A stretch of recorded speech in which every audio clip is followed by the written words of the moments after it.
this is like a good part about being a part of conversations, especially like this, when I'm calling people in. Through my endeavors and my perseverance and my resiliency and my adaptability, can I create spaces for people to gather and share in this way too? We didn't inherit the land from our ancestors. We're borrowing it from our children. And so this idea of, when you said like we teach it to the keiki, to the children and to help them teach us to remember to walk this in a good way. As a human being, it's like, am I here just to extract, or I'm here to enhance the life and amplify it? The first thing that comes to mind is like the rite of passage. And so when you don't have that, right, and that's not taught to you, the mind of the person as being kind of stuck in a certain stage of life. To me, it's like adolescence. I stand for the ability to sit on this land with other humans and just be, hey, let's be here in this moment. You hear this song called The Wind? Yeah, Spotify can't do that. Life is ceremony if you have the eyes to see that and the ears to hear that and the mouth to speak it through. Like you said, it's not something to be reclaimed, it's something to be remembered. Like it's never left. No. We were just convinced we didn't have it. Totally. And so to bring people together and say, hey, we are still the majority here. Hey. Hello and welcome to another episode of the Embracing Human podcast. I am your host, Scott Stone. And today we're here with a very special guest, Kale Kaalekahi. He is one of the co-founders of Sacred Sons and the creator of The New Old Way and a proponent of ancestral intelligence, the original AI, and amongst other things such as a father and a husband and a man in the world. And so he actually is the first repeat guest on the podcast. You were, I think, episode 7 when Leo was part of it, and to have a conversation with him. And I just wanted to bring you back on for my own selfish desire and an opportunity to share more of your wisdom. So thank you for coming back and being on the show. Yeah, brother, thank you. Yeah, it's good to be back here. I'm glad we were able to keep communications up. And so just being here now and just seeing like where we're at, it's like, oh, this is great. This is growth. Progress being made. Yeah, it's a totally different space. And you're now a father. And, I mean, technically you were a father before, but now a 4-month-old father. Now Mila's just in the world. And I'd love to invite you into, starting this off with an invocation or blessing or prayer. Totally.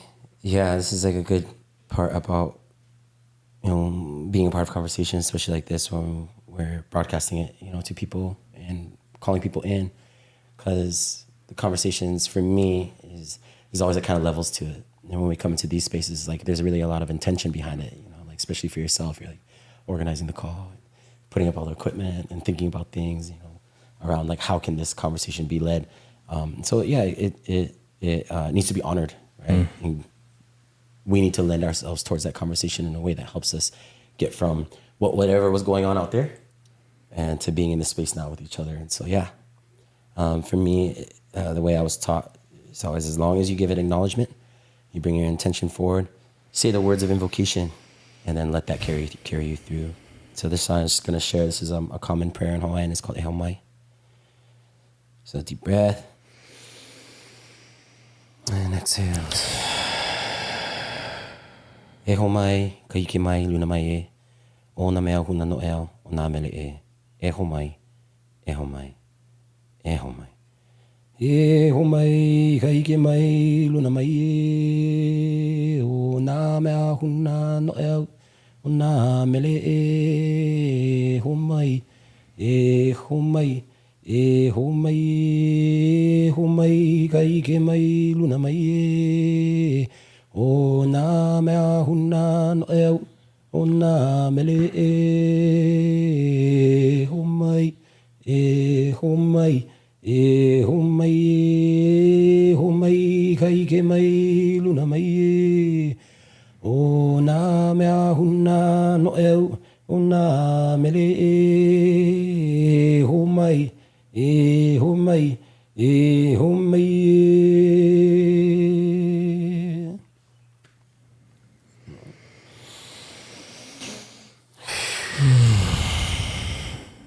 Yeah, and so some parts of the invocation of a prayer is just simply is like, one thing is about like straight speech, you can just say certain things, but then that also only allows a certain context to exist within you. But when you bring like melody or song or like chant, it can transition your place of being, right? Like real practical stuff is just, there's a shift, an energetic shift towards like a way of expression that comes from the elements. Whenever you hear the wind in the trees, birds singing, crackle of fire, the sound of ocean waves. Yeah, you know, little like murmurings like that, like stuff that's going on that sometimes the human consciousness isn't really paying attention to because we're always like indoors or like listening to like podcasts. And so then when you come into that invocation, it's like, yeah, okay, this is more of an intentional like sacred space. Right? We're just holding it up a little higher than what we do in our daily lives. And so Ehoma is, you know, so you teach the kids that. And that's why I like to lead with that, is spirituality. If it's not understood, you know, by the younger ones, like the babies and the toddlers, and we've made it too complicated, then maybe that's not the spirituality we need right now. Maybe the spirituality we need right now is the kind that helps us as adults remember what we're doing it for, and bring us back to the basics, back to the elemental. And Ehoma does that. It's like, hey, I'm here as a person, a human being having this entirely human experience in the grandness of all that's going on, the co-conspirators and great mystery. I look above me, I look around me for the signs and the information and the knowledge that I don't just reside in my own head, concocting the answer, you know? So that's what helpful. So thank you for that. Yeah, thank you. It just to drop into that, like it shifted not once but twice. Well, you know, I said before we started, I was like, I love my first question, and then you started speaking, and it was like, this isn't about you. And then it shifted to this idea of ceremony, and then you said something, and it shifted again. And where I want to start is a quote that I heard recently, which is, we didn't inherit the land from our ancestors, we're borrowing it from our children. And so this idea of, you know, when you said like we teach it to the keiki, to the children, and to help them teach us to remember to walk this in a good way. What has this path been like for you to remember that? Yeah, it's been pretty immense and overwhelming many times. You know, just for my own personal journey, it's like the desire that I have as a man to create, to achieve, to fulfill my visions and have ambitions. And I say visions because it's different than just my dreams. Like I have personal dreams that I want to fulfill, but the vision is something that I hold for others, you know, for my community, for the hope that like through my endeavors and my perseverance and my resiliency and my adaptability, can I create spaces for people to gather and share in this way too, right? A rooted culture, something that's new and old, ancient yet still here in its present time. It's not something that I'm trying to replicate. So the journey has been a lot of ups and downs with that, because the majority of people are not concerned with that. Majority of people are concerned about what can I get as an individual in my life to live my best life, to do all of these things so that I feel aggrandized or validated as to where I'm at. And a lot of that comes from a place of like, you know, fear, shallowness, you know, superficiality, materialism. And it's not a bad thing. I mean, a lot of people can go out there and pursue their individual goals and feel good about having those things. Yet, what does that do for the larger, you know, body of relationship when it comes to community? And so I've always been more of a tribal person. I learned a lot from my mother, and, you know, she is a Hawaiian woman and she was raised on Molokai. And so she imparted a lot of those values and understandings around family and community to me and my siblings, because that's how she grew up. Even though she went and ventured out into the world and experienced a lot of other cultures and been to a lot of countries in her life, she always wanted to instill like in me as a man, like, hey, you know, if you're gonna go out there, be a good man, do good by your people, take care of others. And to me, she was teaching us from you know, as her as a matriarch, you know, what she's asking for in a man. And what masculinity looks like, whether you call it healthy or toxic or whatnot. She was just like, just take care of other people along your journey. She didn't say don't cause harm, because unintentionally that's what's going to happen. But she said, can you be aware of your behavior, your actions, and be responsible towards that?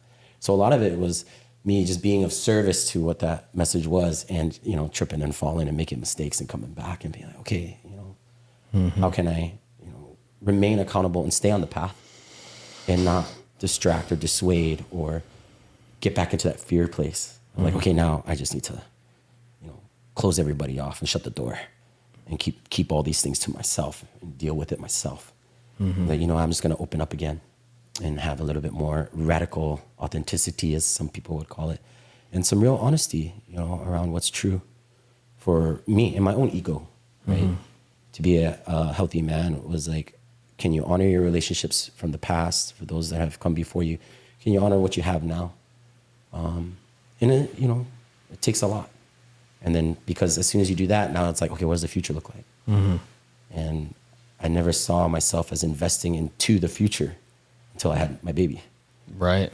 I always saw that there was a strategy for me to fulfill the vision for others and what that would look like. And now I see what legacy actually means to me. So as masculinity as I've seen it thus far from myself, my personal journey, it's like, yeah, there's a lot of ups and downs. There's a lot of challenges, so many. And there's a lot of triumphs too. Yes.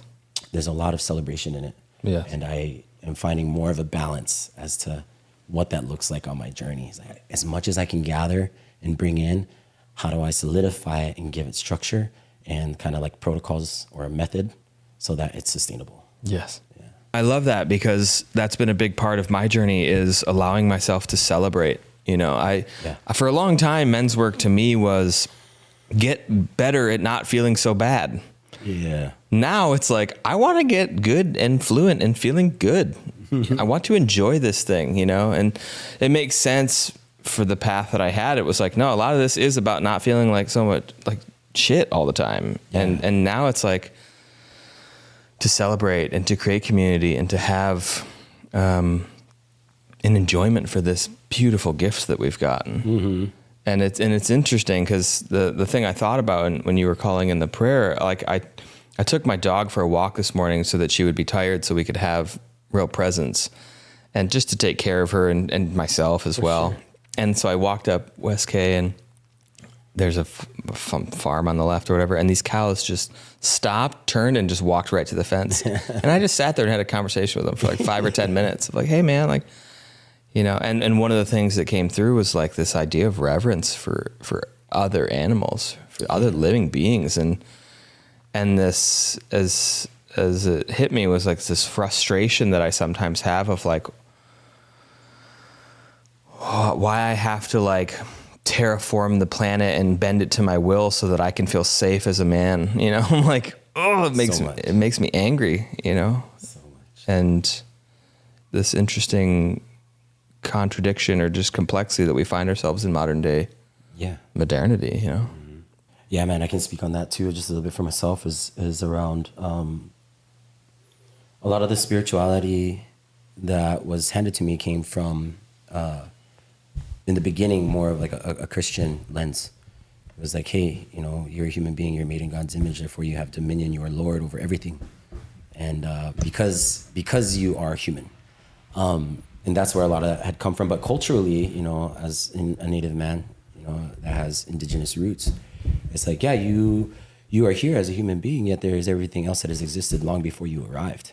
Even before your, human genealogy began, you had a multi-species ancestry, and they were cultivating and moving and following those, routes of original instructions upon, every being, whether plant, animal, mineral, or ethereal, and so that existence is what created, the reality of this domain for human beings to come into it. And so what I've been able to kind of find balance with is like, yes, I'm living in a society that's underpinnings are still in the realms of that, like puritanical or maybe evangelistic even at times, kind of Christian fabric, right? Yet there is an ancestry that each of us has from long ago that brings us back into relationship towards everything else around us. Not that, there's a virtuous right way, one way to be in that relationship, but what does that actually do for you as a person? Do you become, like for a man especially, do you become more aware? Do you become more conscious? Do you have a conscience? Do you have like some moral ground that you're on, or a compass? Are you strong within your values of having relationships towards other people, right? Towards the environment at large? And what do you do with that, right? And so that's when I see this balancing act that I have is, if I can honor and respect the life that has come before me because it continues to either die or suffer because of my presence, can I still have a way of honoring them through the ceremony, through the ritual, through the practice of living through myself in a healthy and enlivened way. So that now these conversations are not just isolated around human, right? Or just what I want for myself because of my God-given right. It's like, can I be a steward in that? Yes. Can I maybe be a tender to that so that more life is given, not just from the impact of me being here and existing. So to me, that's spirituality. So can you still be practical in your approach and your behavior while having the larger story playing out and not having dissonance or disconnection to either one? Yeah. Could you speak a little, you used the word steward, and I think it's really apt here to touch on, especially from the indigenous and native cultures, of the difference, the distinction between living on the land versus living with the land. Yeah, typically, because of the society we live in, we're taught a lot about, property. And this is my property. This is my car, my room, my house, my land. And that obviously comes from a place where you think of, kind of talked about this earlier, where many people were not given that opportunity. They've been oppressed, suppressed, exploited, enslaved, whatever it may be. They weren't allowed to have anything. So now when you have a society that is moving further than that, offering people these opportunities to actually have something for themselves, then yeah, you're going to have an individualistic society that says, this is mine. So now I live on this land. And it doesn't matter if it's here in Hawaii. It could be any of the other states of the US. It can be, any other country. Because now in the mindset, it's like, well, I have the currency, I have the cash, I can buy this thing, it's my little slice of heaven. So now I'm living on the land. And so that comes from a translation of, if I have it in my possession, I control it. And I'll make it whatever I will, because I'm Lord now, dominion over the thing. However, in a lot of traditional societies, it was like you have to live with the land, meaning whatever things that you are doing will have a consequence, whether it's intended or unintended, positive or negative, however you want to, perceive it. But the very clear distinction viscerally is that if you don't be in right relationship with the environment that you're in, you will cause a detriment, and then therefore you won't be able to feed yourself. You pollute the river because you have this idea that somehow if you can keep gathering the resource and extracting and polluting, then it's like, I'm gonna make more money, but at the same time, you're killing your lifeblood. So when you're living with the land, you have to understand the ecosystem that you're in, what those relationships are. What is this tree offering other than just shade? What does it do throughout the seasons? Same thing with small little critters and all the different animals. And then for yourself as a human being, it's like, am I here just to extract, or I'm here to enhance the life and amplify it? And you bring it close to home. If I have relationships in my life with people, and no matter how long I've known this friend, right, say they've known me since I was a kid, but if they're not in alignment towards the value that I'm carrying, which is I want to be sure that whatever you're saying to me, you have my best interests in mind. And I'm going to believe that until you show up to me that that's not actually what you're doing, that you don't want to participate in this way of life with me. You don't want to see me in that best approach, right? Something that kind of like a good ratio of our existence together. If that's not happening, then I have to cut that off, right? And it's not out of self-preservation. It's just out of the ecosystem that I'm existing in. It's like, if I'm going to keep making these motions forward and living with the land and stewarding and cultivating, I need others alongside me that see that too, want to enhance that life. And so living with the land, besides living on the land, is like, do you have a clear relationship about who you are and what you're doing here in this life? And the way that you show that that's a real thing is your relationship should be speaking to you that way. They are affirming that for you. Because then now it's not just something you're creating for yourself. It's actually in the relationships continuously over and over and over. So that's kind of how I see it. The intentionality that I have around my life, it's like, yeah, it comes from, a traditional way of seeing things. But that was back then. I have to do that here now with the relationships that I got, with all the things that we're privy to, the information that we have. So how do we do that? Well, we have to innovate continuously and adapt, right? Like, I'm not gonna just provide people a traditional sense of knowing. I'm like, that's great because there's a soul there. But we have these other like information, knowledges, and technologies that need to come in. So then now the relationships are going to look very different than our ancestors had. So living with the land to me is the most important thing, because it's like, long after I'm gone, what am I leaving behind? You know, for my daughter, for her kids, my grandkids, and even for those that are in the same alignment as me. I'm doing it for them too. Yeah, we're borrowing, yeah? Yeah, I remember when I heard that, I was like, oof, that's so apt, like so on point. And, you know, you spoke on this cause and effect relationship that we have between nature and, you know, if you piss in the stream, you can drink it downstream. And, you know, something that I think is, it ties itself to, you know, when you're talking about property and ownership and the idea of the concept, the egoic structure of the Mai. And what it reminded me of is a previous podcast you were talking about natural law, right? Land, air, and water, and the difference between what we see as natural law, or maybe what we feel as natural law, versus what we try to live in maritime law or common law, or just these like societal structures that we live in that are like, this is, it's just so interesting to see it built upon such a natural order. And, you know, maybe to speak on the new old way of the reintroduction of the old, and then how it feels right, but it also comes up against so much resistance. Yeah, absolutely. You know, alongside of the cultures that, you know, existed previously, you know, whatever the narrative might be, like, oh, there's, you know, the old things are savage and barbaric, and those old ways need to die in order for this future to exist, right? For it to be actually materialized and held, right? And for it to be realized. And I think that narrative is very dangerous, because when you do that, then you're isolating certain parts of that narrative, of that story that was taught to you. So then now you want to like demonize it, right? Or claim it to be something that's going to poison you for where you're at right now. So these old ways, people have lost touch with, right? And it's simple things like, do you know old songs? Do you know old recipes? Crafting, you know, being a craftsperson, being a journeyman, journeywoman, you know, artisans, poetry, bards, like those types of like understandings people have lost touch with. That's why it's like, I use this as an example a lot. Western, as we could call it, or like European centric kind of, you know, culture has made amazing cities, done so much things along those lines for it to grow, has brought a lot of civilization, right, to other people. Yet so many of that, those descendants, right, the diaspora that have traveled, they don't feel connected, like they don't have a culture. They're just living in these things that have happened because the progress of it was always like industrialization, more.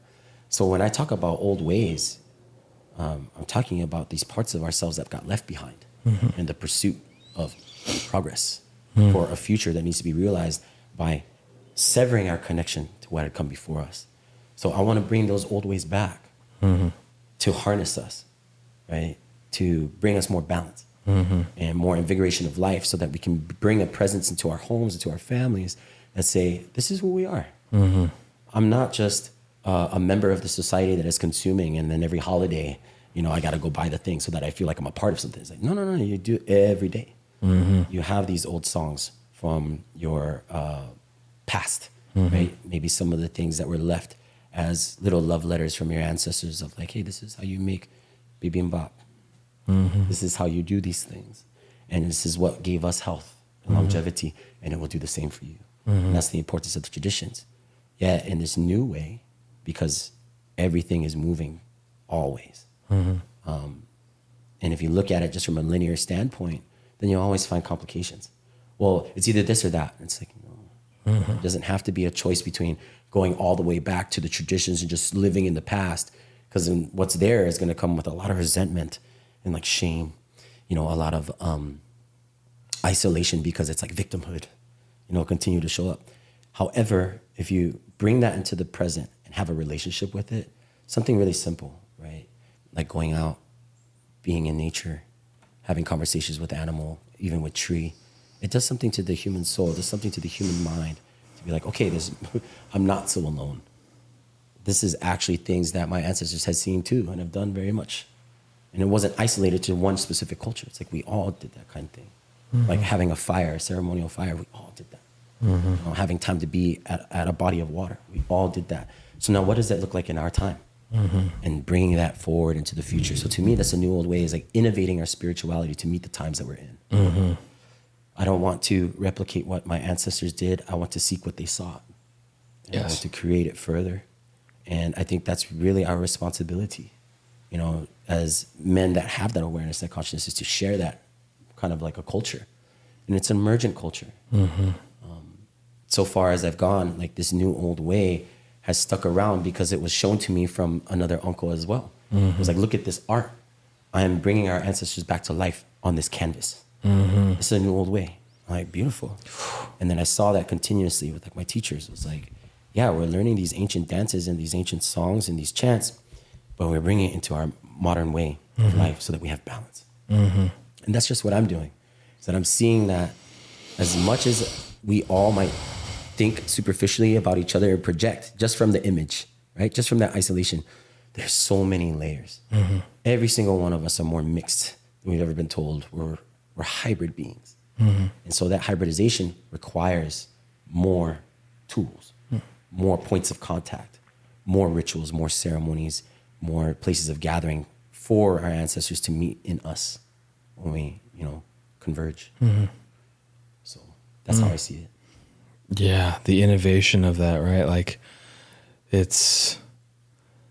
I've heard before that the transition from the age of Pisces into Aquarius is the transition from knowledge into wisdom, right? Lived experience applied to our daily life. And I love what you said there. It's what was it? I don't look to create what my ancestors had. I seek what they sought. Yeah, not just to replicate. Yeah, this connection to the land and something you said on a previous podcast that was just so,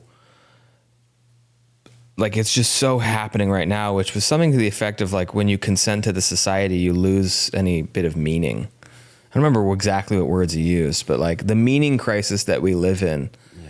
Can you speak to, maybe we bring in a little bit of the Sacred Sons work, or just the work that you do in creating community of, like, especially for men, I find, but in general, a lack of meaning and purpose in life these days. Yeah, it's beautiful, bro. The first thing that comes to mind is like the rite of passage. And so, societies that have come before that were more rooted in their place, right? Rooted, or belonging, I should say. When people have a belonging to their home, their places. When I mean home, I don't just mean domicile, not just your place of residence. Your mountain, your stream, your ocean, your cave, your gully, your valley. And I say yours is not as like you claim it, it's what's claiming you. When you don't have that, right? And that's not taught to you. And that experience of having an enlivened relationship with these things that look what do you call it, as objects or just things, then that creates within, the mind of the person as being kind of stuck. You're stuck in a certain stage of life. And to me, it's like adolescence. When you're an adolescent, the world revolves around you. You're very selfish. You're very focused on what your peers or those around you are doing. You want to be included. You want to belong. And so what ends up happening is if you don't have a rite of passage, then a society will always be stuck in the stage of adolescence. Because the rite of passage is bent to bring the coming of age for any young, like, woman or man or boy or girl into this next stage of their womanhood or their manhood, where they put all those parts of themselves away. And you have to die to it, because the rite of passage is to allow you to step from that adolescence into this adulthood, which means now you're responsible for everything, not just yourself. You're responsible for everybody. You're responsible for the way that you behave and what you carry, and the choices that you're making are not solely for you anymore, but they're for everybody else. And so the rite of passage is necessary to go through that threshold and to be received by others. You don't do it in isolation by yourself as an individual. It's a communal experience. So you have those going through it, and then you have those waiting on the other sides as bookends to invite them into it, to initiate that thing towards it, and then to receive them at the other end, to say, hey, this is what you belong to now. This is what you're about. This is what we value, and these are the codes of conduct. Right? These are our ethics. These are our standards. This is the way we are in service. So when it comes to the men's work and with Sacred Sons, getting involved with that, I never thought about being a professional men's work facilitator. That Sure. wasn't the point. Not for me. And there's a lot of men that do that, right? Because they see the value in it, right? Because of how it's changed their life. It's like, this work has changed my life so much, I want to share it. And it's like, yes, that's the gift. Beautiful. So let's go on that path, right? What does it look like to get men together, for them to express themselves, to like understand their emotions and to, regulate themselves like in real time, and then also still having communication and relationship with other men that they don't know. So it broadens their, understanding of themselves. Like, oh my gosh, I can be this person, especially if they've been someone that's been in isolation again, right? Not having that connection to the broader like landscape of existence. And so Sacred Sons has come in a way that I was able to bring forward some things around the rites of passage and the initiations by hosting events and bringing men together. And so now each man gets to carry a little piece of that for themselves, of like, what was that younger man that didn't have that? What did he need? How could I show up for him now in this time? How can I be exactly what I needed at that time? So the work with Sacred Sons has been that for me, initiating these men that have not been able to have their rites of passage kind of come into that amongst the brotherhood of receiving them. And like, we can't replicate what they should have gone through, from their time of, being 16 to like 20 or something like that. But what we can do is receive them now. Yes. For who they are right now, and the ways that they've had to move through their life right now, and get them into the transition period of like being a fully fledged kind of adult, right? If you're a father or you're a husband, you're in partnership, or you're a son, you're a grandson. Hey, what do those things actually mean? You called your mother recently. You checked in on your siblings. Like, well, how's the relationship? It's like, now that you're getting yourself kind of situated and aligned and understanding your boundaries, do you feel like you have the capacity for more? And that's really what it's about. Do you have the capacity for more? And not just for more's sake, but the more fullness of relationships that belongs to you. You're obligated to that. That's you. And that's what we've been doing, with Sacred Sons, is self-leadership, first, and then coming into brotherhood, and then coming into community, and being of service to that without all the extra, glitz and glamour and trinkets and all that stuff. I mean, it's nice. Yeah. But Makes for good content. yeah, but that it's not necessarily like, hey, I'm not trying to create heroes here. Right. I'm trying to cultivate men Yes. that understand their kind of like their obligations and their duties and responsibilities as men. Because when you have the capacity for more, right, it means like, not only can you take care of yourself, that's a good thing. That's what we should be able to establish in our adolescence. It's like, you know how to take care of yourself. Now can you take care of others? And now can you widen that and broaden that? Because in the old time, it was like the man that had the ability to cultivate more of the earth and more of the animal was always seen as a prized person to have. Yeah. And through that humbleness of sharing. And that's why you have different societies where they practice potlatch, which is like a giving away ceremony. And many societies have that. That's kind of where I'm at, with the adults now, is like, how much can we cultivate within you to have that perseverance and that understanding and that awareness around yourself, so that when you go out into the world, you know how to share your gift and bring it back in. So there's a reciprocity. And a lot of men, they don't know what that feels like. And that's been a big part of it for me. Yeah. Yeah. And it makes sense, right? When we don't have dominion over ourselves, it's like, no, this is mine.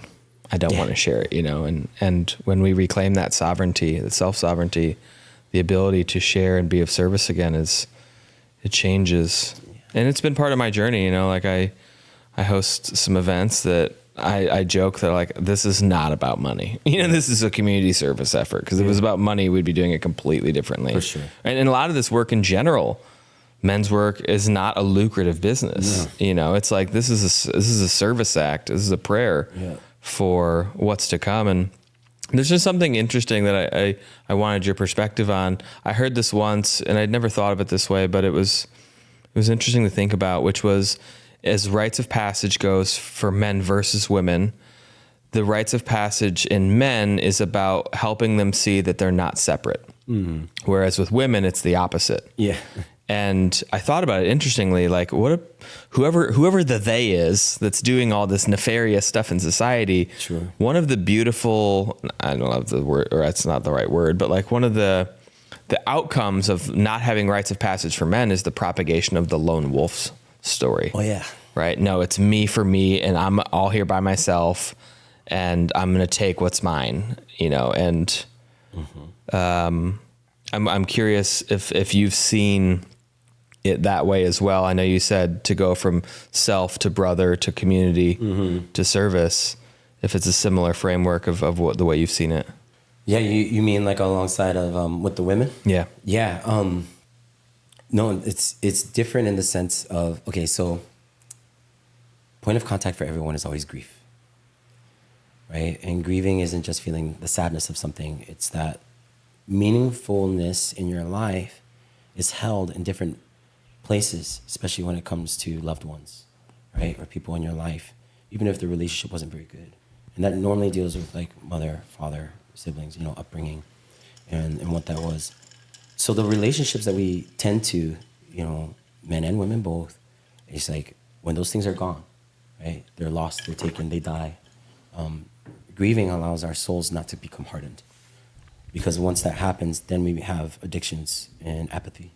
And very clearly, it's like, if you don't grieve the things that have gone on, then you haven't been able to understand their true meaning of what they are to you, what they meant to you, and what they actually did. So if you don't have that, right, as part of your integrated experience, then the route, whether it's men or women, is always going to be, I need to get it done for me. Right? Like, men is like, my relationship to women is like they're not grounded, they're too emotional, they're this, they're that, and it's all projections. It's almost like accusations are a confession. It's like, in order for me to get ahead of my life, you have to be like this for me. And then with women, it's like they want to make sure everybody's good. They want to make sure those relationships are harmonious so that they have peace. So they're looking more outward for that. And so then when they're met with a masculine that's not receptive to that and not able to help them be free in that and be supported in that, then there's this whole like dissonance and disconnection and severance between men and women. So when I look at the women's work, from my standpoint as a man, it's like we need more women that can role model, right? Living examples of how women feel safe within their own bodies and amongst their sisterhood, right? Because their emotional capacity is so much larger and grander than our own. Even though within each of us, we're working with that duality. And there's always an optimal ratio, right? Like even with myself within the home, it's like, yeah, I've got work to do, I've got calls to do. But then also as I have to look at my wife and be like, what do you need today? Let me soften myself and be more receptive to what she needs in my feminine, quote unquote. I don't really like using that language. Sure. But then that's like take care of the baby, take care of the house so that she can go and do the things she needs to do, right? So when she's able to be around other women that see that and have that connection to themselves, like I know what I need to ask for myself. I don't need to silence my voice. I can actually ask for it and be received in that and then get what I need to feel supported and enlivened in my own life. So in the women's work, it's necessary for women to bring that self-understanding into their sisterhood, into community. So it's a similar route, but it looks very different. So like I don't do the women's work. I don't lead women's circles. I don't do any of that stuff. But what I do is I help the women leaders understand themselves in that work alongside of the men. Yeah. And so I think the most important thing that I've learned from my journey with, other women that hold that space, right? Not just like holding space for others, but tend to it, is they really want to feel like there's men doing that work too, and that they're honest and they're true, and that they check in, they're communicating, and they're being transparent and forthcoming with a lot of the things that, they experience with men outside of that. They want to be sure that they have men that are there to back them up too. And we as men need that from them. So accountability for women, accountability for men, responsibility for women, responsibility for men. A lot of those things are necessary for the adult, but they look very different on how they're approached and how they solidify and integrated into each person. So yeah, that's what I've learned. Yeah, you brought up a topic that I'd love to hit on, which is grief. Yeah. As I said earlier, that grief is the ceremony that no society can exile. It's here for all of us. And if you could just share, and I'll do the same, your journey and initiation into that ceremony. Yeah, man, I have been able to live a life where I've experienced a lot of death, at a young age. My grandparents died when I was young. My first girlfriend was killed in a car accident. I've experienced, friends of mine, take their own life, or have died abroad, or just died suddenly from whatever ailments, that I wasn't aware of. And then, you catch word and it's like, oh man, So at a young age, I had a lot of grief, but I didn't have anybody around to really hold that with me. A lot of that was, hey, this is life. People die. You should feel better. Things are okay. You're still alive. So just keep going, And there's a thing to that with the keep going. Keep going because you have this life and you only have one life to live. So go ahead and live because that's what those that have died would want you to do. However, that keep going also says whatever that was that had happened, that death, that loss, that severance, that breakup, it's like, get past it. I was like, I can't just get past it. And so I see that like in a larger sense too, right? When I look at my home and it's like, okay, it's like from when I was younger, there was more community. There was more people around that understood this place the way I did. And then now my, adulthood, it's like nobody gets that. Nobody sees that. And there's more development than ever before. And it's just more and more and more. And it's going. But it's all coming from that place of stagnation. Yet it's still being built because a lot of these people don't understand the grief of what it is that they're doing. So my journey through grief came about around my culture, right? Like being involved with the traditions as a Kanaka Maoli. It was like my act of learning chant and hula and craft making and all of that was an act of grief. It was through my artistry. This is how I move my body because this is what my ancestors had done previously. This is how I create things with my hands because that's what they did too. So I make a fire with my hands. That is an act of grief because it's a release, right? Creating that fire with my hands is a direct relationship to that energy and to that fire that comes about from my own heart. So, and then now it becomes a place to reside for others to gather around that fire. So when I have that perspective, right, I have that insight and that knowledge around what I'm actually doing with my actions and my behavior as a form of grief, then I'm not just getting over it. I'm not just going. I'm creating little pockets, little, what you call it, like mile markers along the way of the journey. Yeah. Like, it was at this time that you did this out of your grief. Yeah. And so it's like honoring, bringing meaning. Yeah. While still invigorating my purpose. And that's how it got started. And then I started getting into more, ceremonies when it comes to like Sundance, like medicine work, even with the men's work, it was like every stage along the way, I had to bring my offerings for the things that have been left behind or things that were lost. And so my grief is about honoring, my grandparents that taught me, my parents that taught me, the people I have in my life that are teaching me now. And so every step of the way, the grief is so that I don't get stagnant. So that I'm not going into a way of like, you know what, fuck it. And it doesn't matter. I'm just gonna go get everything I need to get for myself. Like, nah, be present with what this is so that the love that you have in your heart is never diminished because it's broken.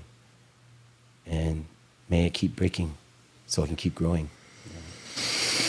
Yeah. That's something I think that took me a long time to cultivate was this understanding to let life break me. Yeah. For so long it was like, no, I'm going to get hard. I'm going to do ice baths. I'm going to do these big breath works. And like, I'm so big and so powerful. And then my dog died and it was like, no amount of breath work, no amount of ice baths, no amount of plant medicine is going to stop this hole in my heart. And to just fall into an abyss and just let life take me and be like, this is where I create reverence for life itself. And it was some of the worst experiences of my life. Like I wouldn't wish it on anybody, but it catalyzed me. Like you said, like it's not something to get through.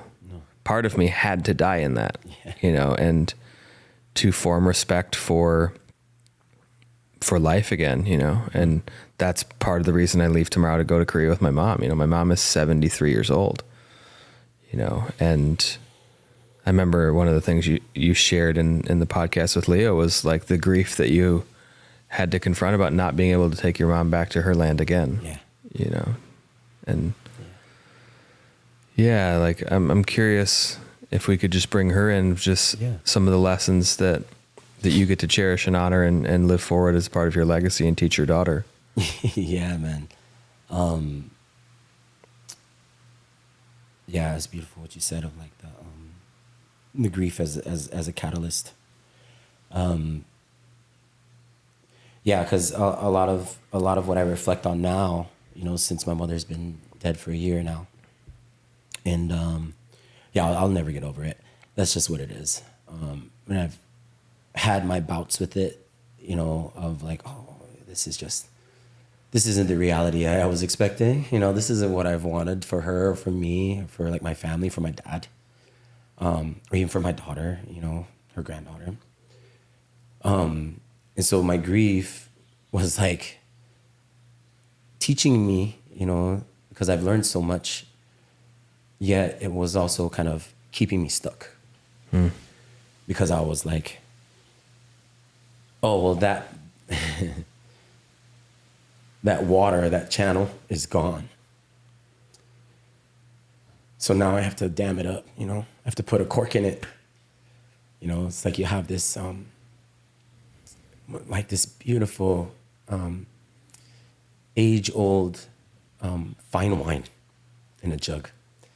And I was able to take sips of it every now and again. And before I was like fully, you know, maturing alongside. And then the death happens, and it's like, oh, I don't want it anymore. I'm gonna put that aside. I don't want to share that anymore. I don't want to give this gift away to people who don't deserve it, because I actually didn't know what I had. As much as I wanted to, I was still in pursuit of my own life. And so I put a cork in it, and I was like, nope, like, this is what it is. I gotta like process my own shit around it, right? Get into my own head. But as that went along, you know, from that time, you know, through the pregnancy and, you know, watching my wife, like her evolution, her blossoming, her wilting, her complete change into becoming a mother, translated so much because I got to witness her and see my mom, right? What it was like for her to carry me inside of her.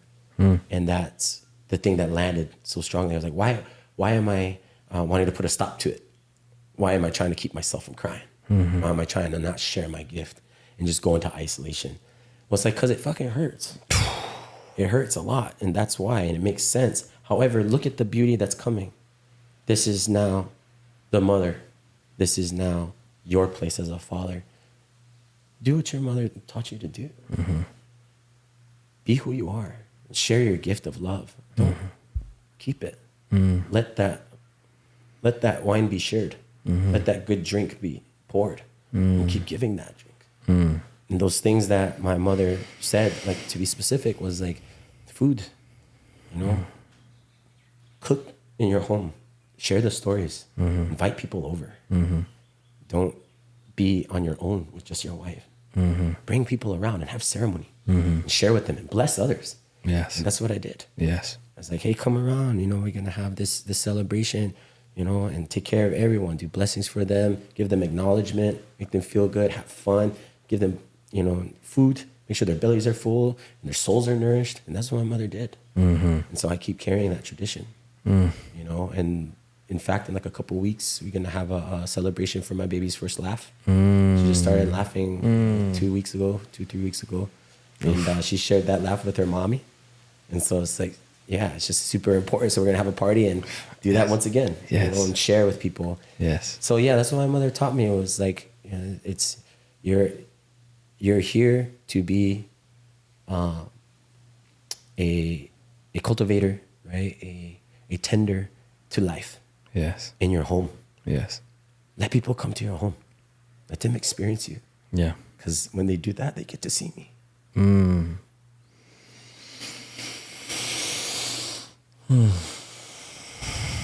They'll see me.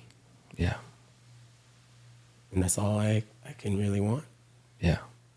you know, with that understanding of carrying something forward through legacy. Is honoring my mother by throwing a party. Yes. But not like what people think it's going to be. Yeah. It's all very coordinated because that's what she did. Yes. What is her name? My mother's name is Rolianne. She went by KK. She also has a middle name, Leilani, and that's my daughter's name as well. She has Maila Hi'iaka Ika Leilani Osichkova Kaalekahi, and that's my daughter. And she's very much held by her grandmother. Yes. I can tell. And I have her picture up on the altar, and you know, every day I take my baby. I say, "Hey, see her tutu." You know, I just remember that because now I'm in this place that as she grows up, because she's only 4 months old, you know, she's just starting to get angry now. She's like, "Rrr." It's pretty cool. But now I see like, oh, you know, this invigoration of this channel through my daughter who is gonna birth the next. You know, yeah, she chooses, but you know, that's what daddy wants. like, you know, in the future. So I was like, okay, I have this tender life to take care of that my father was absent for, you know, for me and my 2 older sisters, you know, but my mother was very present with me. So it's like, how do I keep giving that gift of presence, you know, to my daughter now as her being the granddaughter of this great woman that I love. So yeah, that's kind of the translation for me. Yeah. Thank you for calling her in. Yeah, man. And allowing me to witness one of her greatest gifts. Yeah. No, and I appreciate you sharing that because it allowed me to see my mom in another light. You know, this going home trip it feels very big, and in a really beautiful way. Most of my healing has been with my mother, and to get to meet the woman behind the label of mom. Oh, totally. You know, being like, oh, you're a whole ass human over there. You know, and I just love what you shared about, you know, bringing people together and letting them witness her through that. Because that's my mom. My mom loves to cook. Right on. Loves to cook for other people. She's got a little bit of saltiness when they don't say thank you. And when she doesn't get invited to their party, you know, the little girl comes out and stomps her feet. But which, you know, I inherited.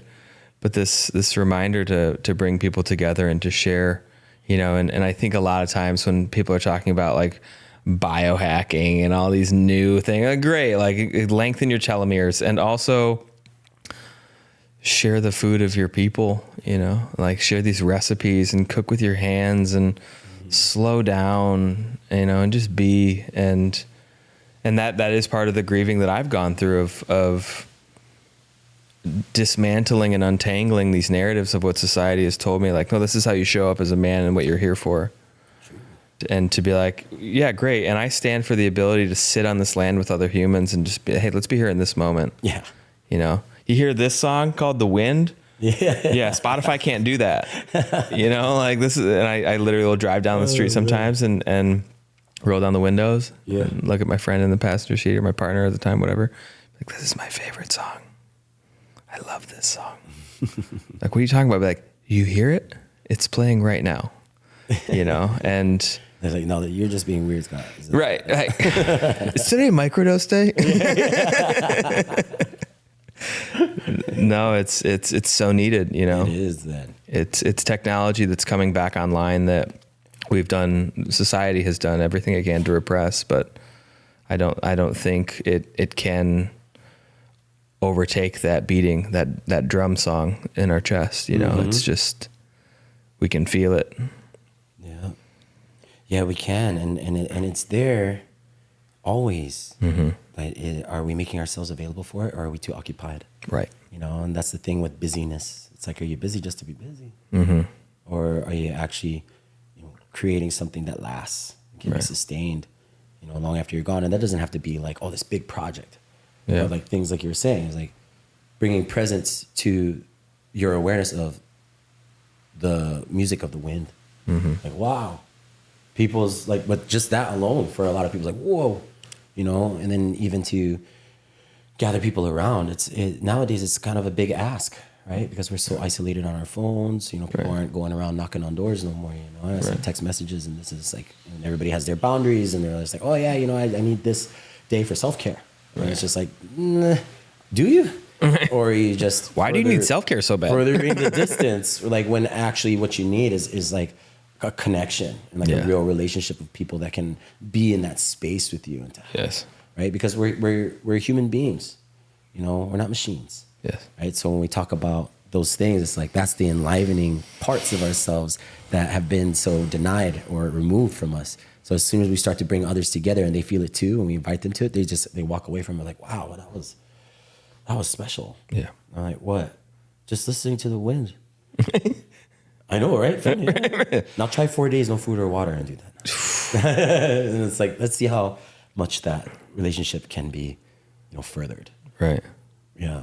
But again, you know, like you were saying, with mom, you know, loves to cook, love to have people around, and like, yeah, it's a whole human right there, you know. My mom always taught around, like, if you come to a party, you bring something. Yeah. Always bring something. Food, gift, always come with something. And then if you're there, you gotta leave, you clean something. Yeah. At least a little something. But if you stay at the end, you clean up everything till it's done. And so to me, that was like, you know, not anything that was told to us like, hey, this is you can either do this or not. It was like, no, this is what you do. This is it. Yeah, this was the expectation. Yeah. You know, as my child, when you go to other people's homes. Yeah. So what that does is it creates an understanding about hosting guests. Yes. Right? If you're a good host, then you can be a good guest. Yes. If you're a guest, you can be a good host. Those two things are interchangeable, like vice versa. So that's what I really appreciate about culture in that way. When you come from an individualistic stance about who you are, then everything that you're doing is just about what you're getting from it, rather than what are you contributing to. And that comes back into the relationship of, you know, understanding ourselves around, right? You said like the biohacking. If I can do this many cold plunges, then I'm going to have this result. It's like, this is what I'm doing it for. It's because this is the expected return on investment. But when you step outside of that and look at it from like a kinship way or communal way, now you're like, oh, I don't need to just do the cold plunge. I need to get everybody over to the river and experience the river together. Yeah. That's a whole different thing that allows the sustainability of relationships to continue because you're offering that to people and initiating them towards a deeper understanding of this natural primal existence. Yeah. And that's really human. And that's what I'm big on, right? Is like, life is ceremony, people like to say. It is, if you have the eyes to see that and the ears to hear that and the mouth to speak it through. Yes. Right? And then now every party isn't just a party, it's a ceremony. Right. And in that way, yeah, we can sing karaoke. That's fun. I want to do that. And we can play games. It's fun. And also, let's acknowledge these people that, you know, just had baby. Let's acknowledge them. Let's also acknowledge these people that are having a hard time in their relationship because someone's really sick and they're having a lot of doctor's appointments. Well, let's heal them up. Let's give them something to invigorate their soul. You know, and then also too, it's like, let's recognize some of the children that are around because they need that acknowledgement too. It's not just about us. And so that's what parties look like to me. And so when I think about, you know, our moms, it's like, this is what we're here to do, is like carry on that tradition for them and with them and enhancing it, that life that they gave to us. Yeah. Time to throw some parties, bro. Yeah. Yeah, definitely. Definitely. You gotta throw those parties. Gotta give those, you know, those points of contact for people within community so that they actually feel like they belong. And what I've found, you know, at least here on Maui, is like so many people are transient and they come and go. But if I create something, you know, within like Sweat Lodge, for example, you know, once a month, it's like whoever's here, they're looking forward to it. Yes. And they want to come. Yes. And they want to pray, they want to sing, they want to be a part of that ceremony because they know that when they come into that space with me, it's like, here, this is the way we do it. Yeah. Consent all the way. This is for you to have that connection. It's not about me. Right. I've created this space so that we can come in and be human and tap into these elements, sing these songs, also have deeper connection with people. So now we become more familiar. Yeah. And it's not just like a passing thing. Right. It's like the more sustainable I can be for myself in my own life and approach those things, other people trust it. And that's what's most important to me. Is the trust of each other, knowing that the next thing that comes is good for everybody. We all become beneficiaries of these old ways. Yes, I love that. And yeah, it reminds me, I haven't done it in a while since I moved out to this land, because I got busy, right? But I was bringing cold plunges to the beach at the drum circle. Oh yeah. And people started being like, bro, this is the highlight of my week. Like, I feel so connected after I get out of here. I'm like, that's amazing. Great, it's working. Yeah. You know, and they're like, you're really willing to do this? I was like, bro, it's $14. Like, it's 2 bags of ice from Island Grocers. You know, it's like, it's not that hard. It just takes commitment, you know, and the discipline to show up, you know, and hold that prayer of like, hey, we're coming together. Yeah. And this is where, if you're ready, if you forget, like, this is where we'll be. Yeah. And you can count on that. And, you know, I think that's something like right now, like, we just need something to count on, because we can't count on our government. You know, we can't count on a lot of things. You know, the machine has taught us that we can't count on our neighbors. And it's like, oh no, fam. You can, and you can count on the trees, and you can count on the water, you know, you can actually count on life. Yeah. And to stand for that, you know, and to be that reminder for ritual and prayer and ceremony. And I love what you said there, like, when, you know, when someone can't breathe, when they need to be resuscitated, you give them CPR. Yeah. You know, and in a society that's dysfunctional, they need CPR. And so could you tell a little bit, you know, and maybe this is just like practical for the listeners of like, where do I get started? You know, what can be my CPR to get me enlivened again? Yeah, beautiful, man. Yeah, the CPR, the ceremony, prayer, and ritual. And like, yeah, this is something that I've, you know, had to go through my own process around, because a lot of the times that I've learned about ceremony was coming from the traditional point, you know, of the indigenous wisdom. And it's like, it looks like this and it has to be done this way. So there comes a sort of rigidity. And it's like, if you don't do it this way, then it's not a proper ceremony. Right. If you don't do it in the protocol correctly, then it's not the proper thing. And I think what that does is, and it's not just indigenous wisdom, like I see that with church groups and things too. It's like, this is who talks. This is the minister. This is the preacher. This is whoever who's giving the sermon. All of you just take it in and then read the book. You know, if you got any questions, read the book, you know. And so when it comes to indigenous wisdom, we don't have a book. That's like a button or something. Yeah, it's like we don't have great. So the way that I've told people, you know, around it is like, in your own home, can you create spaces for silence, right? Taking care of yourself as self-care is not just like a therapy. It's like, what are the spaces that are designated just for you to be you and to have that moment to meditate, to light a candle, to give a prayer, to sing a song. You know, like having a music room, for example, is a sacred space. You go in there, play your guitar, play your handpan, play your flutes, shake your rattles, do your thing, listen to your music, dance, enjoy that. That is a little ceremony in itself. For me, I used to tell people like, hey, like, you can do this little offering thing and like go out there and do all this stuff, but it was like too much. It's like, so I just bring it back to the home. What can you create in the space of your home by having like an altar, for example? And it's like, that's where you go to give your prayers, to do your meditation, to do your honoring, to light that incense, whatever it may be. So that's a good place to start. Like, real basic thing is just like, create the space within your own home first, because we're so domesticated. You know, we're so like going from one climate controlled area and a closed space into the next one in our car and then to the next. So I want people in the journey for that ancestral connection is to not go too far into all these other wisdoms and all this esotericness. Bring it back home, and every day give yourself 30 minutes to just be in that space of creation. Whether you have to sit and journal, whatever it might be. And sometimes it's like sitting on your stoop and just doing that. That's the first opening. And then what that will lead towards is, if you can create that consistently within your own house, then you go out and you look at these spots, like maybe there's a park or maybe somewhere you like to walk to. Sit for 30 minutes. Just be there. Journal if you have to. Don't look at your phone. Put that away. All the technology and everything needs to fall away when you're giving yourself that time. And that's what makes it sacred, is because it's intentional and it's coming with meaning. And it's coming with a purposefulness that says, if I do this way, I'll have peace of mind and I'll have clarity for myself. So then now I can go out into the chaos and the busy world where things are not dependable, where I cannot rely on them, where other people are trying to be the authority upon my own life. No. This is your ability to kind of take a grasp on, the importance of who you are. But it only happens if we put the phones away, put all the other entertaining things away, all the sugary stuff, and just come into clarity by spirit, mind, and body, and aligning it all together. So yeah, that's the first thing I would say, is create that space within your home. And if you can cultivate that on a regular basis, daily, for like 3 weeks, then take the step outside and see what you can do outside. Connect with the tree, connect to a certain place in the park. And then once you're able to do that, now look at your ancestry. Explore that. Have the conversations, with your siblings and with your parents and your grandparents if you still got them. And then look at your genealogy. And that is going to help so much around your spirituality.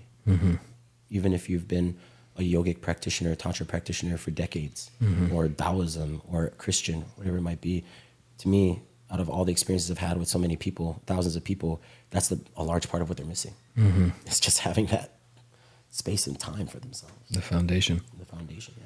Yeah, no, I agree. And I think I'm really glad you distilled it into simplicity, because it's simple, not easy. Hey. Even if it's 5 minutes, just the fact, or even if it's just a space to create an altar, to have a picture or a candle or a trinket, that remembrance of like, yes. Oh yeah, remember that thing that was really impactful that weekend I went on, or that retreat, or that ceremony, whatever it was. Remember that thing? Like, that reminds me of it. Okay, great.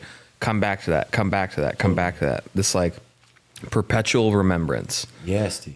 Yeah, it's and to not overcomplicate it. And I love what you said about starting in the home, because so many people are like, no, I got to go to the forest. It's like, bro, you got to drive to the forest. You got to go to it. It's only once a week, that event, and this is one of my therapists years ago said to me, she was like, just remember that sitting in silence will not only be centering, it will be sobering. Yeah, dude. Confronting, but to me, sobriety is my superpower. Like, I don't need to smoke a joint or do some hape to being like, now I'm here. No, I'm here. Yeah. I just need to remember that and close the tab and put my phone down and absolutely just be here. Yeah. Commanding the energy allows for the space to be cleared. Yeah. Right. And like you said, it's sobering, to do it. It's confronting, it's challenging. And a lot of people don't know how to sit with themselves. And that's why I like to just bring it back to the home. So one of the things I was saying too, like around it, is like, that 30 minutes or that 5 minutes, you think about, I could spend that 30 minutes in a sauna, or I could be doing all this other breath work and all that stuff. This is too active. Yes. A lot of that is escalating, your regulation, for your nervous system. Presence, calmness, focus, awareness, process, rendering. Those are the things, metabolizing, digesting. Like, let that flow and let that sit and go for a walk. Yeah. It doesn't have to be a big grandiose thing. And I think that's what kind of people are reliant upon, because we've created, it's addiction, right? Yeah. And it doesn't even have to be substances, just addiction to experiences, addiction to spaces, addiction to relationships. It's just like, whoa, slow it down, take a breath, and just be for a bit every day. And that's, like what you're saying. I love that. You don't have to drive 20, 30 minutes just to get to a place where you have peace. Right. If you can command your energy within your own home, even if within your own room, if you have a situation like that where it's just like, this is your room, make that whole room your sacred space. So that when you leave that, you're regulated and you're good to go and you're balanced. Yep. Yeah.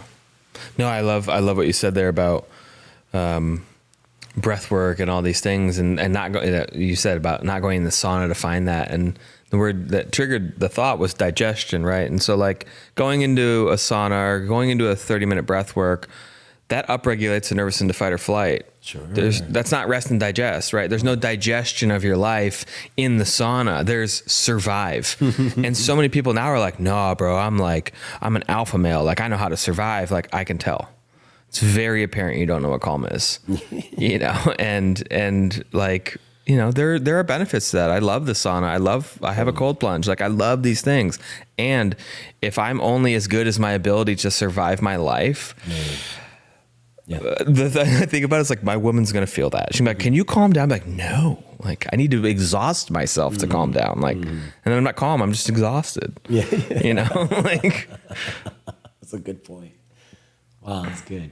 Yeah. I like that, man. There's a difference between the calmness and the exhaustion, and that and a lot of that comes from relief too. So I really like what you're saying too, is it really helps me. Cause like I wake up early. I wake up early, like 3 a.m. So I can like go to the gym and do all those things that I need to do. Yeah. You know, and because I have to take care of my baby. Now I get to take care of my baby. Good catch, yeah. You know, when she wakes up so that mommy can sleep more.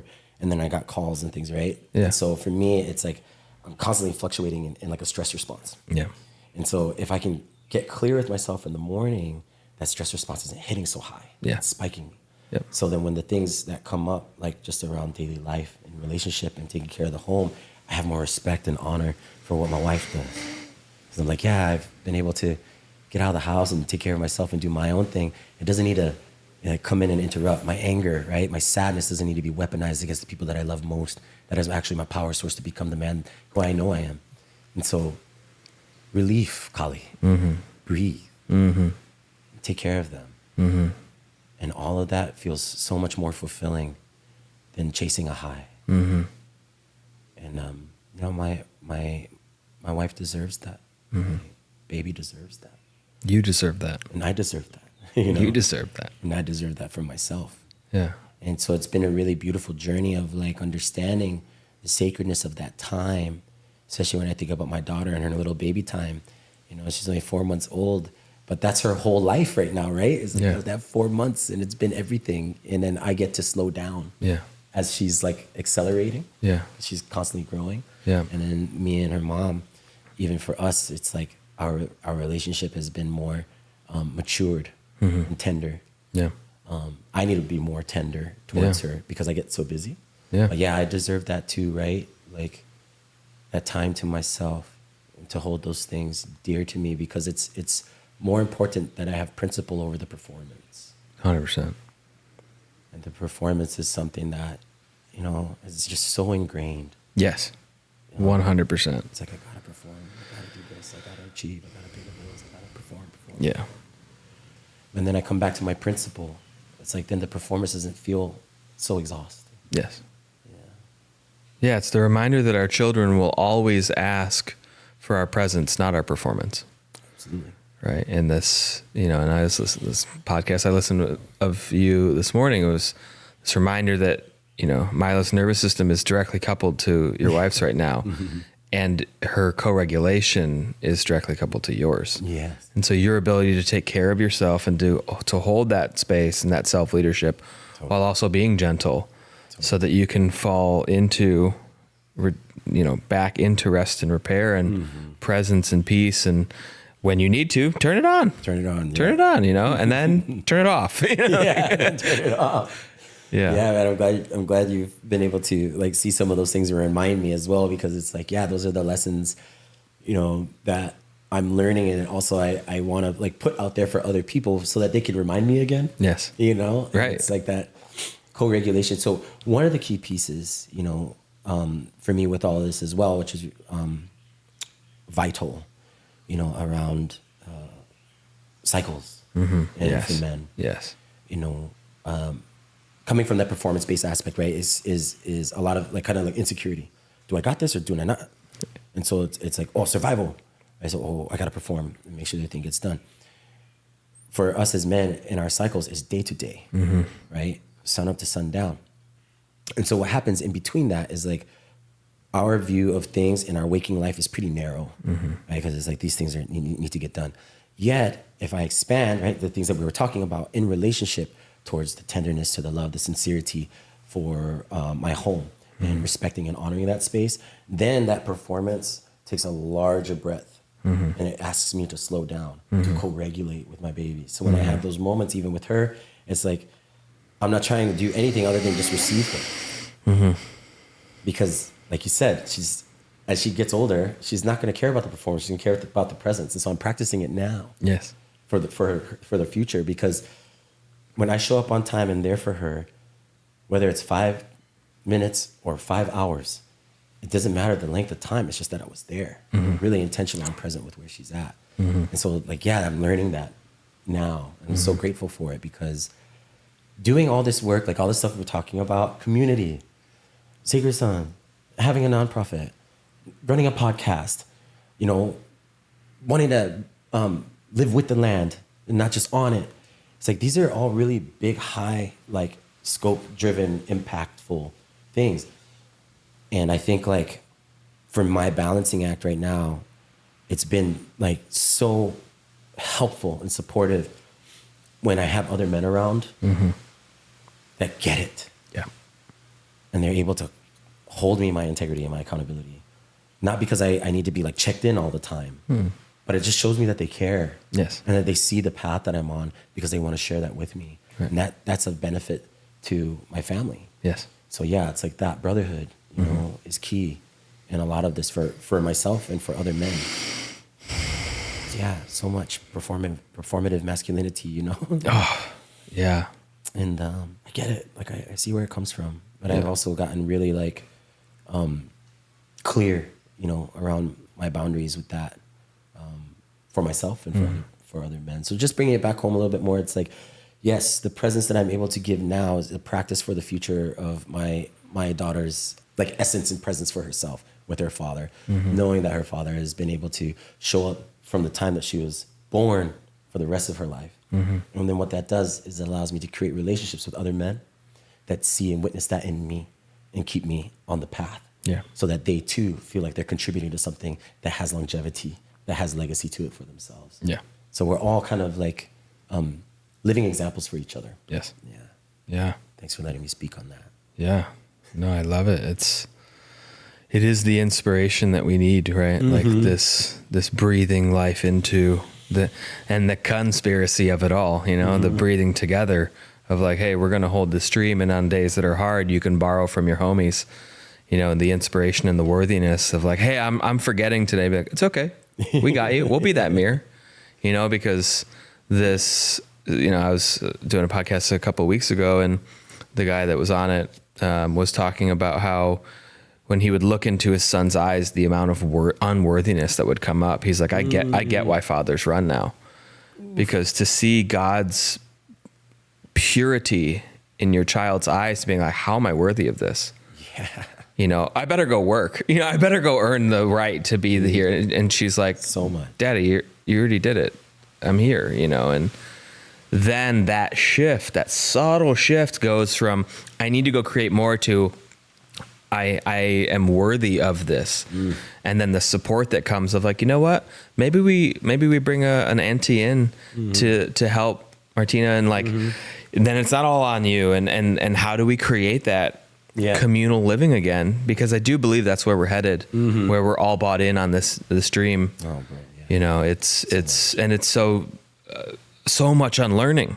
It's not new things. It's just unlearning the shit that no longer serves us. Yes, bro. Big time. You know, and then holding true to our value of like, hey, for the people that get inspired in our field, being like, hey, you want to come along, share the resources. We're building something.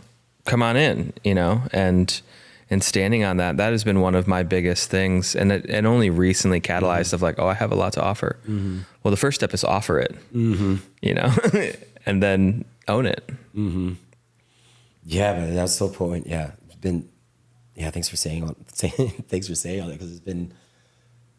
Yeah, just through our conversation right now, I'm having a lot of like deeper reflections and realizations for myself around that worthiness. Yeah. Yeah, a lot of that unworthiness had been fueled in me, and I recognize it because my father wasn't there, and he abandoned us. You know, it's like I created. It's like, okay, well, he's the worst example, so I gotta be the best example from that worst example. And so even with you expressing about, you know, the man that you talked to about not like feeling that unworthiness when he's looking into his child's eyes, it's like, I felt that too. I was like, I get it. Like, I get why this man left.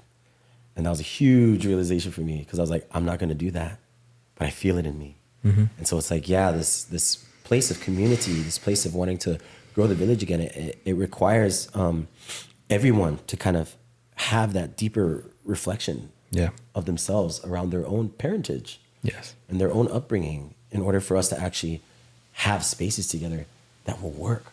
But we have to remove our egos around it, right? Not that egos are unhealthy, but the idea that we're doing it for us. Yeah. That somehow that we're supposed to be the ones that get all the rewards and all the accolades and the reception of these things that we're investing in. It's like, no. You know, it's really for the kids, you know? So sometimes we want to, you know, unburden ourselves so much of these things that we burden others. Yeah. Because we're just like, Will you hold this? yeah. Like, I don't want it anymore here. You know, and it's like, that isn't going to work for the children. Yeah. They're coming into this space right now, and my daughter's so young, like, if we just take a broader scope, and I'll bring it back in. But she's coming in a time where AI is hitting us now. Mm-hmm. By the time she's, you know, a young adult, it's going to be so far ahead of itself. And she's not going to know what it was like at that time. Just like how, you know, for the generation previous, like the internet, you know what I mean? And the generation previous to that was like industrialization or whatever, you know? So I'm imagining that these kids that are coming in, you know, this next generation, they're going to have a very strong sense of what it means to be in connection to relationships to people. Mm-hmm. Because we've already been so like taken in and conditioned by these things. So we don't want to put that on them. Yeah. We want to create those spaces where they can keep their humanness intact. 100%. And that's a large part of what I see and believe in. Yes. For the vision of our kids, is that if we want to have community, we can't be coming in with this idea that somehow we know what works best based upon our experiences. Right. Based upon how our life has been. It's not going to work like that. Mm-mm. We have to transmute and translate and reinterpret and unlearn a lot of the conditionings, like you were saying, so that we don't put that onto the kids so that they can start kind of like fresh. Mm-hmm. I mean, obviously it's not like a blank slate. That's not what I mean. But they're not going to need to work with the same kind of like color palette that we've had. We have a different one. Yeah. And I want to give my daughter and all those, you know, children that ability, that opportunity in those spaces. Yeah. Yeah. No, I love that. It's to me, it's one of the most important things we can do is help the children maintain their innocence.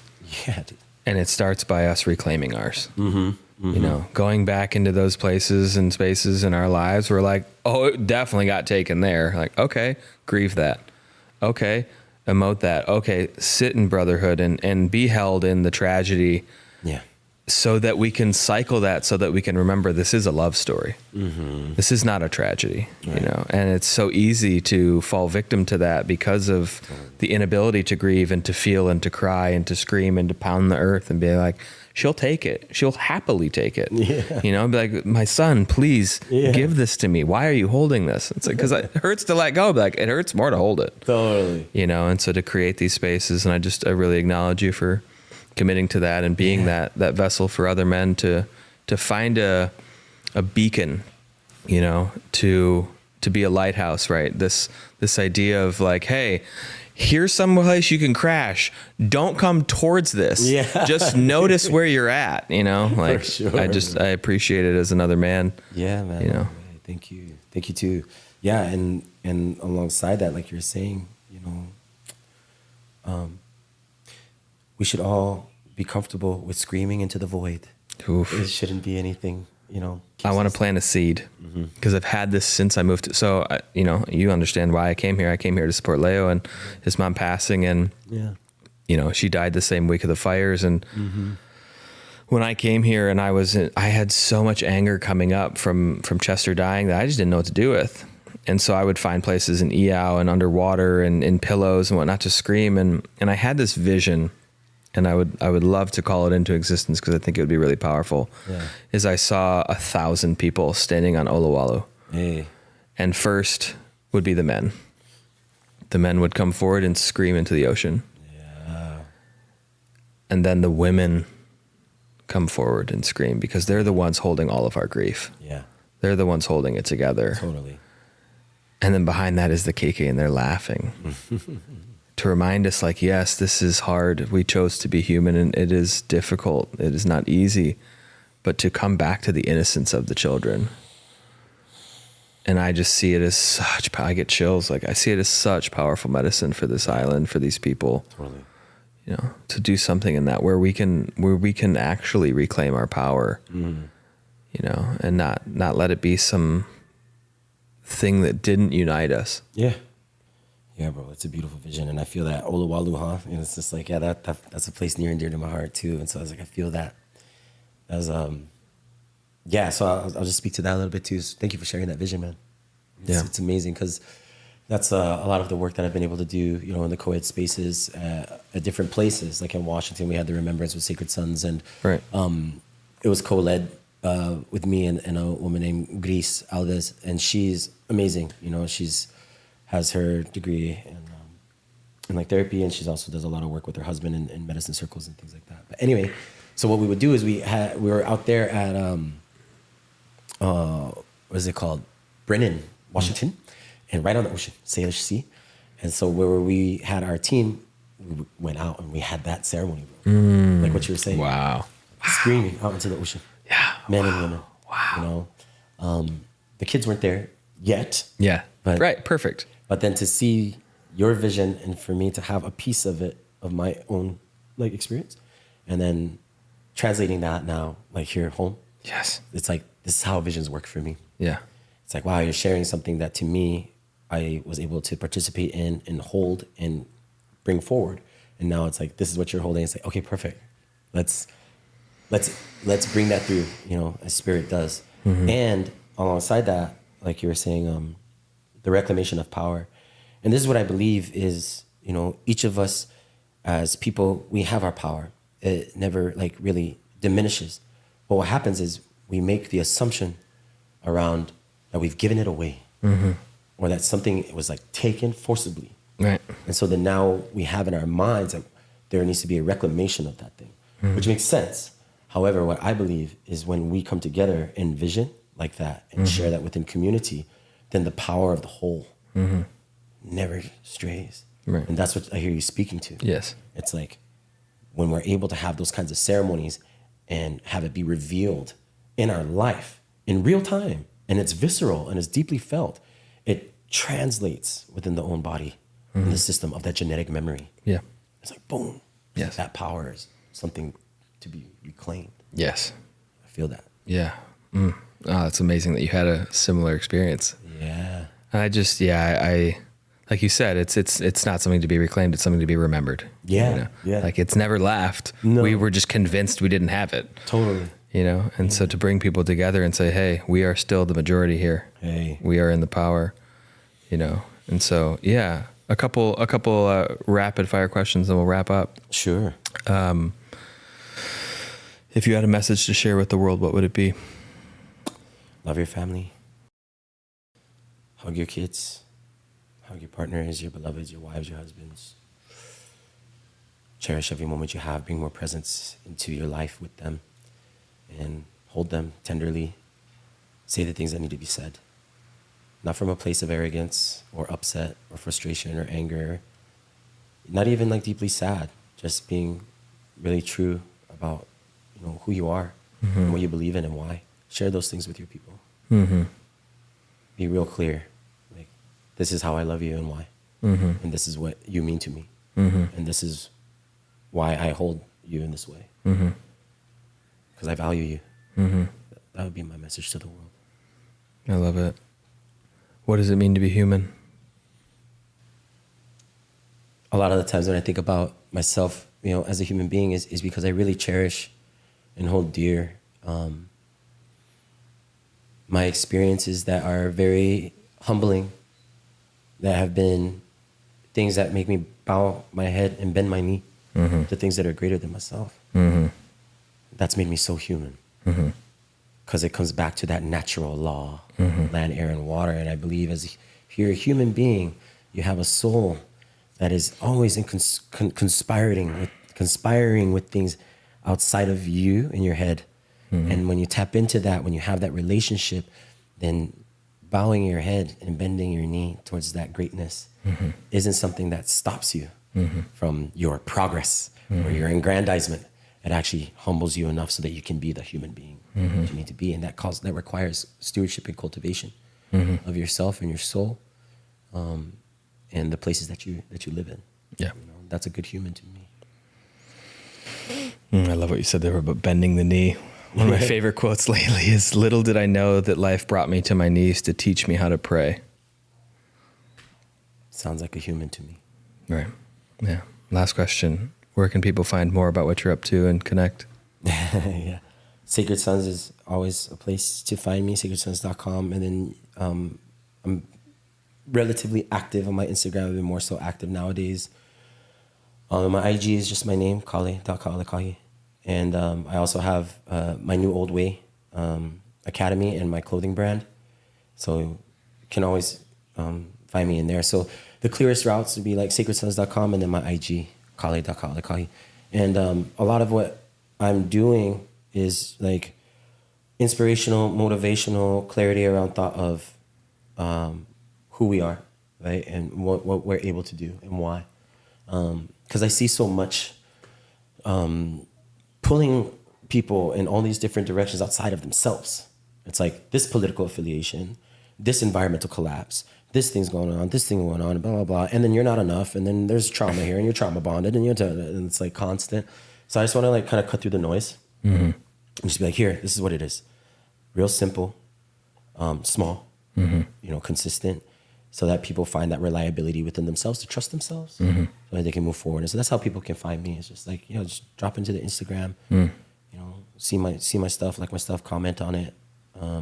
Because what that does is allows my voice to be reached further. Yep. And I'm not big on like huge followership, but I am big on delivering the message to the masses. Yes. So that's how they can find me. Amazing. Yeah, we'll drop links for all those things. Cool. Just to close the ceremony, is there a way that you would like to wrap?